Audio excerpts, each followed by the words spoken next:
आणि म्हणून सरकारनं जी समिती अधिकाऱ्यांची गठीत केली होती त्यांनी 2020 पासून 5,500 रुपयाची वाढ सरसकट करावी अशी विनंती सरकारकडे केली होती। सरकारनं आमची विनंती मान्य केलेली आहे आणि ज्या कर्मचाऱ्यांना 2021च्या नोव्हेंबरमध्ये 2,500, 4,000 आणि 5,000 अशी वाढ केली होती त्या सगळ्या कर्मचाऱ्यांना सरसकट 6,500ची वाढ केलेली आहे। म्हणजे ज्यांना 5,000 रुपयाची वाढ 2021ला झाली होती त्यांच्या मूळ पगारामध्ये 1,500ची वाढ झाली। 4,000ची वाढ ज्यांना दिली होती 2021ला त्यांच्या पगारामध्ये 2,500ची वाढ झाली आणि ज्यांना 2,500ची वाढ दिली होती त्यांच्या पगारामध्ये 4,000ची भरघोस वाढ राज्य सरकारने केलेली आहे।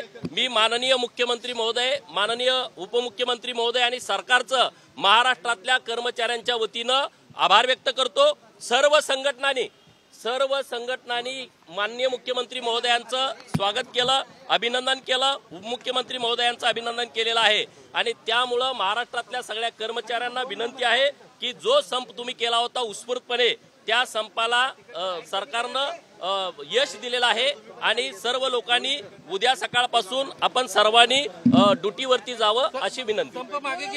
100% एवढा मोठा निर्णय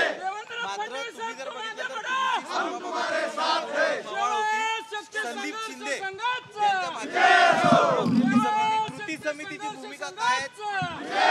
हे बघा आता कृती समितीची भूमिका काय आता सगळ्यांची भूमिका हीच आहे की कर्मचाऱ्यांना पगारात भरघोस वाढ झाली पाहिजे आणि आता सरकारनं ती मान्य केलेली आहे। त्यामुळे आता राजकारण हा विषय होता।